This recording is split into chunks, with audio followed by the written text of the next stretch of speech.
В динамичния афиш на галерия Арте има нова изложба и виновникът за нея, художникът Слав Недев, е в студиото на Рецепта за култура. Синхронични пространства.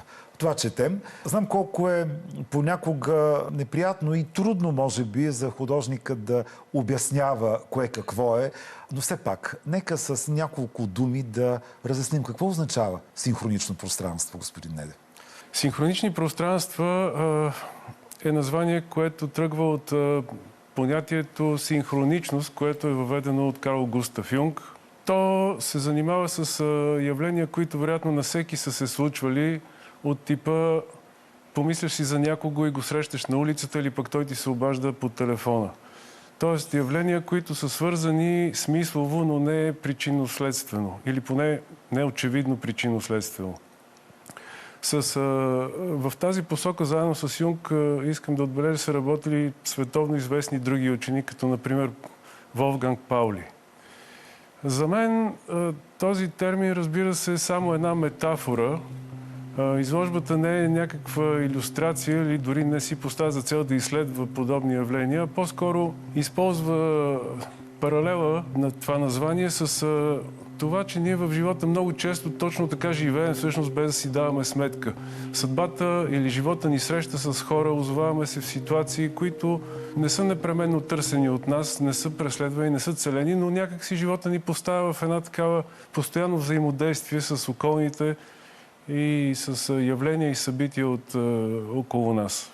Трябва да ви призная, че когато видях това, което ни изпратиха от галерия Арте, аз се почувствах като човек, който понякога е бил в тази ситуация, тези, които са в творбите ви, защото нещо театрално, самотно, предизвикващо съзерцание навяхате у мен. Вероятно всеки има различно усещане, но това беше моето. Радвам се, да, защото има търсене такъв ефект. Сега в тази връзка бих искал да кажа, че аз изхождам от разбирането, че ние хората всъщност никога не познаваме света и себе си до край.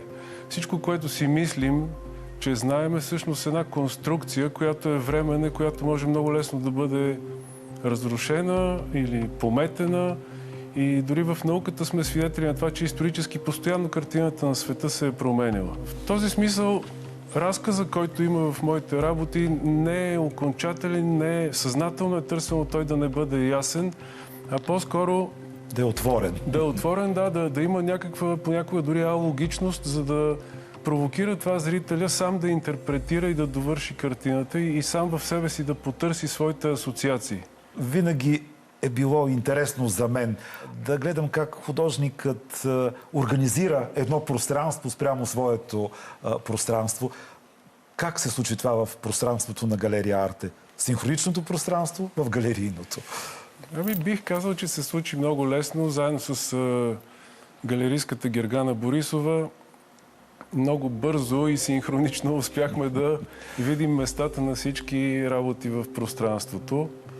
Използвам случая да благодаря и на галерия Арте за поканата за тази изложба.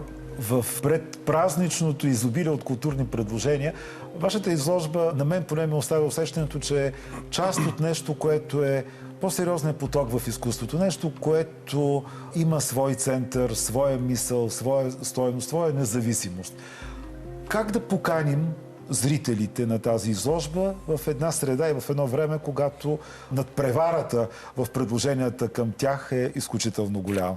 Можем да ги поканим с изкушението да останат през изображението, да останат за известно време насаме с себе си, да се свържат с самите себе си, за момент да се оттеглят от ритъма на ежедневието и да рефлектират върху някакви други неща, които са всъщност, бих казал, доста важни за нашия личен и индивидуален живот.